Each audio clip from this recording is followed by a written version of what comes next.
Les emojis en forme de licorne, c'est bien, mais c'est pas ce qui intéresse les entreprises. Hier avait lieu la conférence annuelle d'Apple consacrée à la partie logicielle, et dans cette vidéo, on va décrypter ensemble toutes les utilisations possibles qu'on va pouvoir faire pour un usage en entreprise, et vous allez voir qu'on parle majoritairement d'intelligence artificielle, ou plutôt d'Apple Intelligence. Allez, c'est parti, on bascule sur l'écran. Pour l'occasion, j'ai préparé une petite présentation, et vous allez voir que ça va majoritairement parler d'Apple Intelligence, la nouvelle intelligence artificielle d'Apple, AI. Ils ont surfé sur ce mot AI en anglais pour créer Apple Intelligence, et on va voir qu'ils ont clairement rattrapé leur retard en matière d'IA, et on attaque tout de suite justement avec la partie Apple Intelligence. La base, ils se sont remis à niveau de toutes les fonctionnalités que les autres outils embarquent depuis quelques mois, avec bien entendu le fameux résumé de texte. Donc là, vous êtes sur votre Mac, vous pouvez sélectionner n'importe quel texte et il va vous faire un résumé en quelques points.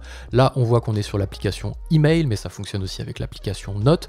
Et vu que l'intelligence artificielle Apple Intelligence sera complètement intégrée à l'écosystème en dur, enfin à l'intérieur de l'outil, du matériel même, c'est ça la force quand tu fais et du matériel et du software, on va avoir la possibilité, à mon avis, de sélectionner n'importe quel texte, quelle que soit l'application sur laquelle on est, puisqu'Apple verra ce qu'il se passe sur le Mac, verra ce qu'il se passe, enfin Apple Intelligence verra ce qui se passe sur le Mac, verra ce qui se passe sur l'iPhone, et donc il pourra générer des résumés un petit peu de tous les textes. Ici on voit qu'il nous a résumé le texte long ici en 3 points, et après on peut carrément remplacer le texte long qu'on vient d'écrire par les points de résumé, ou alors copier-coller les éléments clés. Donc ça c'est la première chose, le fameux résumé. Ensuite on passe sur la correction d'orthographe, c'est un petit peu la base à chaque fois, lorsqu'on a une appli, il y a toujours ça, le résumé, la correction d'orthographe. Donc là pareil, on est dans les emails, il nous met en évidence 11 fautes, et on va pouvoir comme ça remplacer les fautes. On connaissait la correction intégrée à Mac, c'était vraiment pas parfait, moi j'utilisais Merci App pour combler à toutes ces lacunes. Désormais, il va se passer certaines choses autour de ça, et on va voir si c'est vraiment intelligent. Il faudra le tester, voir si ça corrige vraiment bien toutes les fautes d'orthographe, de syntaxe, de compréhension. Mais vu qu'il y a de l'intelligence artificielle derrière, on peut espérer quelques petites choses sympas. Ensuite, on passe sur le changement de ton. Vous écrivez un texte un petit peu formel et vous avez envie de changer le ton, ou alors un texte écrit à l'inverse de façon plutôt casual, on va dire détendue, et vous voulez le rendre plus professionnel.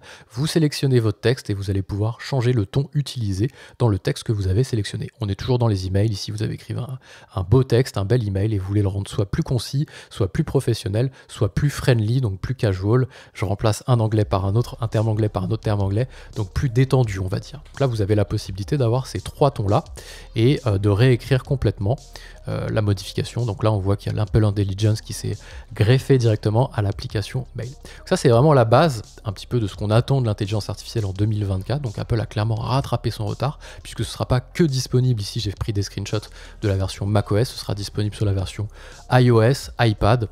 On le verra à la fin en termes de disponibilité. Il faudra, je fais un petit teasing quand même, avoir au minimum sur l'iPhone 15 Pro, et ensuite les puces silicone à partir de la M1. Je crois qu'il y a aussi la A17 Pro qui est compatible avec Apple Intelligence. On verra tout ça à la fin. Où est-ce que ça tourne? Est-ce que ça tourne en local? Bien entendu, on verra ça à la fin, pardon, je vais réussir à parler, quand on aura déroulé un petit peu toutes les fonctionnalités. Ensuite, bien entendu, là on voit maintenant qu'on est sur iPhone, on va avoir de la réponse intelligente. Donc ça c'est pareil, c'est la base, c'est ce qu'on connaît un peu partout. Vous ouvrez un email, quelqu'un vous écrit un email, vous pouvez faire une smart reply. Donc vous voulez oui, you partner be joining, yes, etc. Vous pouvez mettre plein d'informations et il va vous générer une réponse intelligente directement à l'intérieur du mail que vous avez reçu.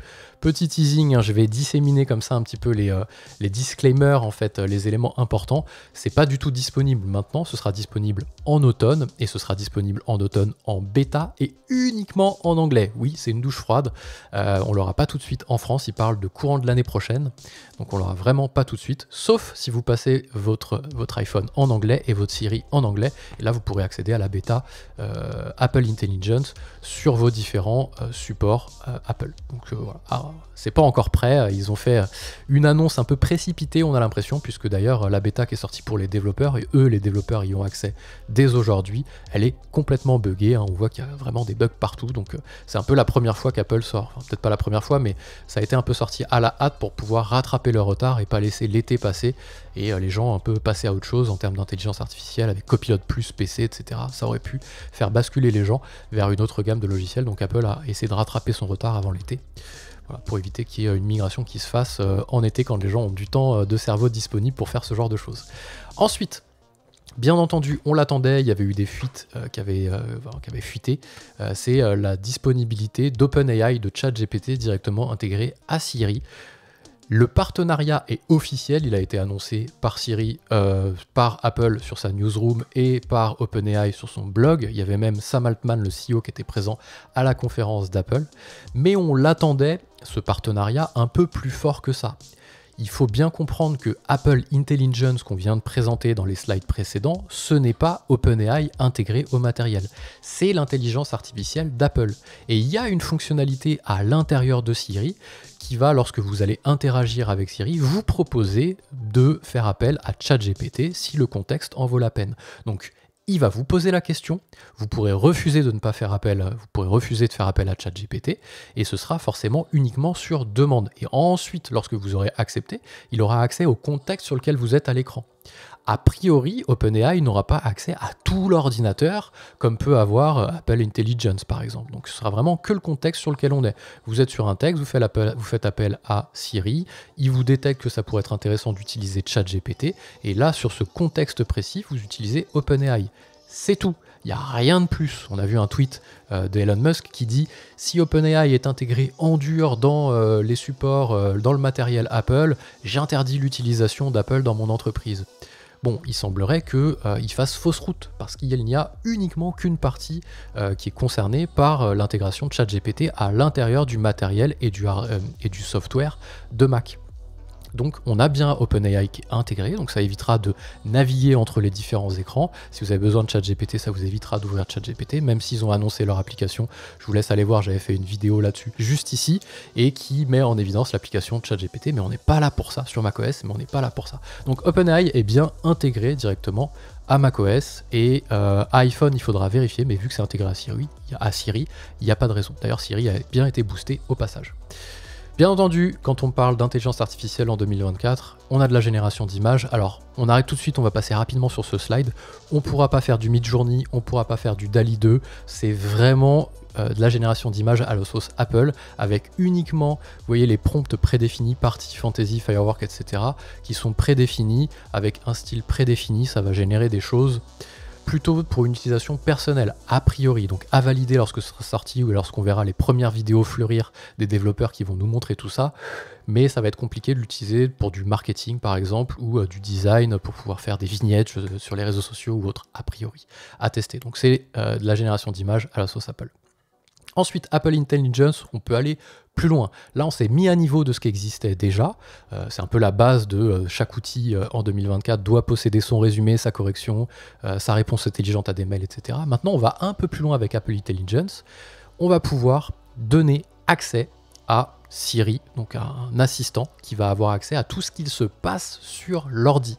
On avait déjà vu ça dans les annonces de Microsoft qui donnait accès intégralement à Windows pour pouvoir interagir avec ce qu'il se passe sur l'ordinateur. Apple a sorti la même chose. Là, il fait un exemple, montre-moi les fichiers de juin qui m'ont été envoyés, June le prénom, montre-moi les fichiers de June qui m'ont été envoyés la semaine dernière. Et il va vous sortir intégralement toutes les interactions qu'on a eues avec June, des documents, des fichiers, des photos. Donc là, on va pouvoir l'utiliser dans une utilisation entreprise. Concrètement, sors-moi la présentation que m'a envoyé Gabin la semaine dernière sur la création d'une entreprise en SASU, par exemple. Et donc là, il va retrouver à l'intérieur de votre Mac, par exemple, un call qu'on aurait pu avoir, des fichiers qui ont été envoyés, des photos, des screenshots que Gabin aurait pu m'envoyer, et une présentation. Donc ça va faciliter la vie et ça va remplacer la recherche à l'intérieur du Finder, qui était déjà bien puissante, mais qu'on avait tendance à sous-utiliser parce qu'on on avait du mal parfois à retrouver un petit peu ce qu'on voulait.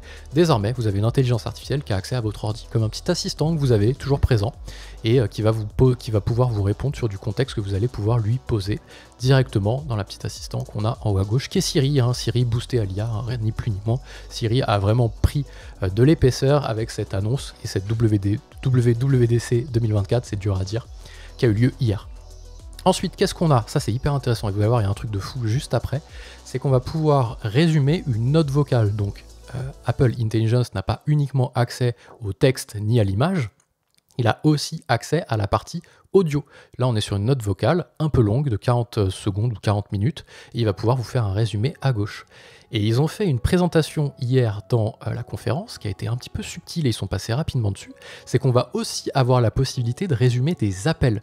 Vous êtes au téléphone de façon classique avec votre iPhone. Vous allez pouvoir enregistrer la conversation.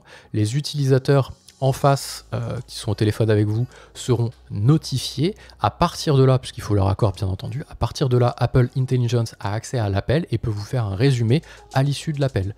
Il y a fort à parier que ce soit uniquement des appels cloud, donc de la téléphonie qui passe pas par les antennes classiques, mais la téléphonie Apple, pas en VoIP, mais en web en fait, un peu comme FaceTime finalement, pour qu'il y ait deux utilisateurs d'Apple d'un bout à l'autre de la conversation pour que ça fonctionne. Ça, ce sont mes prévisions à vérifier lorsque la technologie sera sortie et testée, mais a priori, il faudra qu'il y ait Apple des deux côtés.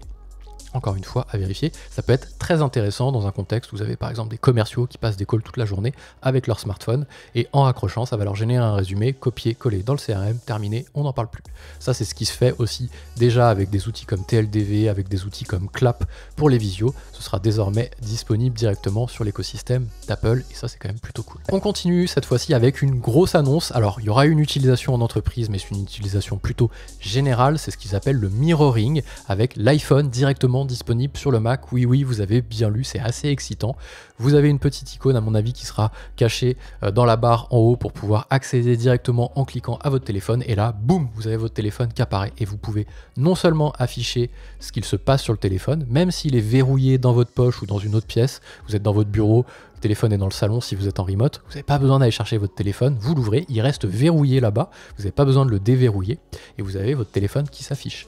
Vous pouvez naviguer à l'intérieur du téléphone, vous pouvez basculer les écrans, ouvrir des applications. On ne sait pas encore si toutes les applications seront compatibles ou ce sera seulement certaines applications, forcément les applications d'Apple et peut-être après des applications partenaires qui ont voulu développer des choses, ou si c'est vraiment du mirroring, c'est-à-dire que vous avez accès à l'écran même si les éditeurs de logiciels et d'applications n'ont rien fait pour que ça fonctionne. Donc est-ce que ce sera de cette façon-là ou est-ce qu'il faudra rajouter des choses sur la partie développement? En tout cas, c'est assez excitant. Il n'y a pas que ça, puisque vous pouvez naviguer, ouvrir un texte, créer un email, etc. Et vous pouvez aussi glisser, déposer des fichiers du téléphone. Là, vous avez votre téléphone à droite, votre Finder à gauche. Vous glissez, déposer des choses que vous recevez sur le téléphone. Vous les glissez, déposer directement sur la partie ordinateur classique. Ça, c'est plutôt cool. Et les notifications, là, par exemple, Duolingo, qui a une application uniquement sur mobile. Vous recevez une application sur Duolingo, vous l'ouvrez, vous faites votre cours d'anglais directement sur votre Mac sans ouvrir votre téléphone. Et pour ça, il y a plein d'usages entreprises, puisque si vous avez une application, par exemple un CRM, je prends l'exemple de PyDrive qui a une application mobile, vous pouvez ouvrir votre CRM parce que vous préférez naviguer dans la version mobile. Vous ouvrez votre application mobile iPhone sur votre Mac pour naviguer à l'intérieur. Donc en fait, c'est vraiment, vous avez votre téléphone dans votre ordi. Et après, quand vous avez terminé, vous le remettez et il se rebascule avec un petit effet assez joli directement dans la barre des tâches en haut. Ça, c'est une fonctionnalité vraiment hyper excitante et on a plein de choses auxquelles on pense pour un usage en entreprise. Ensuite, des petites fonctionnalités comme ça en vrac au niveau des annonces de la WWDC 2024. Déjà, c'est cette annonce, donc là qui est plutôt une annonce positive pour les utilisateurs, négative pour les services marketing. Ils ont créé des catégories dans l'application Mail pour pouvoir ranger automatiquement des emails que vous recevez. S'ils détectent une newsletter ou une pub, ils va le classer dans une catégorie pub newsletter. Ce qui fait que les emails marketing qu'on va envoyer seront un petit peu cachés et ne seront pas mis au premier plan dans la boîte principale. Donc ça, on l'avait déjà de côté de Google et de Gmail, et tous les gens qui envoyaient des newsletters, tous les gens qui envoyaient des emails marketing avaient besoin de dire « glissez-moi dans la boîte de réception principale pour être sûr d'être bien reçu les prochaines fois », il va très certainement falloir faire pareil. C'est bien du côté des utilisateurs parce que ça permet de garder une cohérence et une concentration avec des emails uniquement importants et les emails secondaires, on le voit ici dans des petites catégories. Là, on a une forme de mégaphone, une forme de texte pour les newsletters et les pubs directement ici dans un petit panier. Eh bien, ça va pouvoir se classer automatiquement, toujours avec Apple Intelligence. Et en plus de ça, vous allez avoir des priorités qui vont se gérer directement en filigrane dans votre messagerie mail d'Apple. Donc bien pour les utilisateurs, ça rend la tâche plus compliquée pour les gens qui font du marketing derrière. Ensuite, fonctionnalité très cool mais uniquement disponible dans FaceTime et Zoom pour le moment, c'est la suppression d'arrière-plan lorsque vous faites des visios, mais suppression d'arrière-plan à la sauce Apple. Regardez-moi ce détourage incroyable. Donc là le fond est un peu bizarre, on aurait préféré un fond bureau, là ça fait pas très réaliste parce qu'on peut maintenant s'intégrer dans des fonds bureaux comme si on était dans un bureau, hein. Là je peux vous montrer, hop, comme si on était ici. Donc là moi c'est pas du détourage qui est fait par logiciel, c'est du détourage qui est fait grâce à un fond vert et une caméra. Là Apple permet désormais de faire exactement la même chose avec FaceTime et Zoom, avec cette fonctionnalité ici background. On connaissait déjà la fonctionnalité portrait qui permettait de mettre en évidence la personne au premier plan et d'assombrir un peu l'arrière-plan pour faire vraiment ressortir la personne. Donc ça c'était le Studio Light, pardon, le portrait, ça faisait un flou d'arrière-plan, un petit peu comme si on avait une belle caméra. Les réactions, c'est le fait de mettre un petit pouce et d'avoir des petites bulles qui s'affichent. Moi j'ai désactivé, c'était un peu chiant. Voilà, donc ça sera directement intégré. FaceTime, Zoom, compliqué de l'intégrer à Google Meet, compliqué de l'intégrer à Teams. Pour des raisons évidentes, Google Meet c'est en ligne, Teams c'est Microsoft. Donc bon, après à voir si les développeurs vont se chauffer à utiliser cette fonctionnalité-là ou pas. C'est toujours pareil, hein, c'est une question de est-ce que les développeurs s'approprient les fonctionnalités ou non. Ensuite, une application, je passe rapidement dessus, qui est intéressante, c'est une application mot de passe. On connaissait déjà l'application Trousseau, Keychain.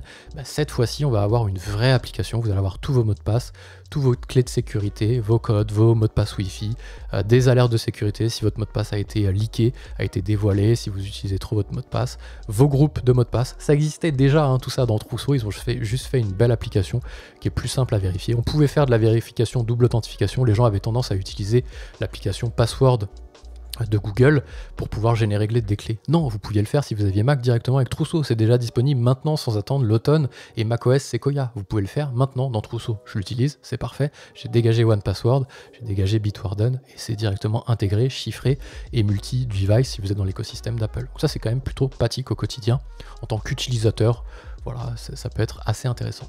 Ensuite, une fonctionnalité intéressante sur le bien-être. Et pourquoi je parle de ça dans une approche entreprise?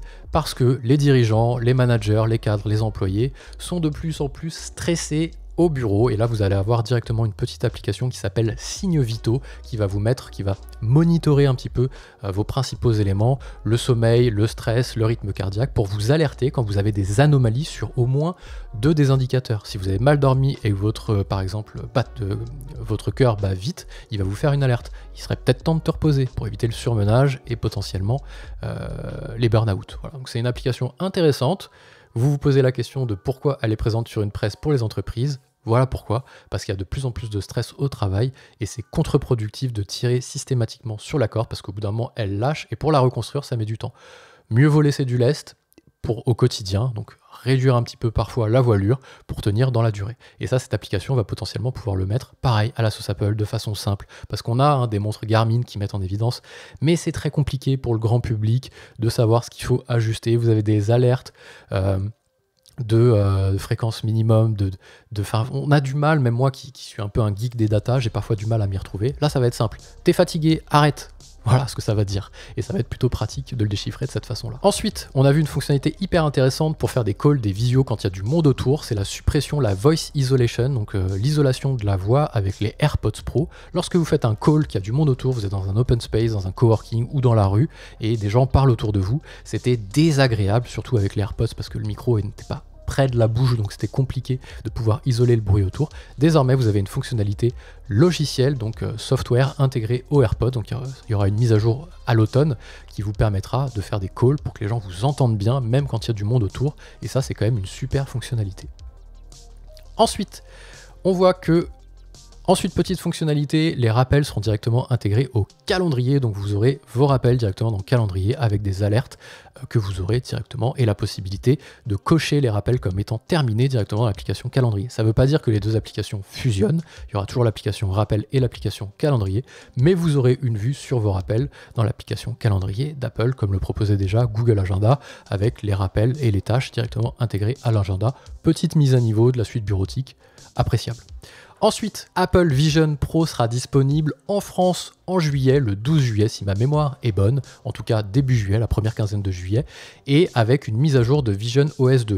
La mise à jour de Vision OS 2 arrivera un peu plus tard, mais en tout cas, vous avez les Apple Vision Pro qui seront disponibles en France, et on verra s'il y a un usage qui continue de découler de ce casque. Je ne suis pas un expert sur la réalité virtuelle ni augmentée, mais je vous laisse aller voir les posts de Tom Krikorian, je crois que oui c'est ça, Tom Krikorian sur Twitter si vous avez Twitter ou LinkedIn, qui est développeur réalité mixte, réalité virtuelle et qui traite ces sujets de façon un peu plus poussée que moi.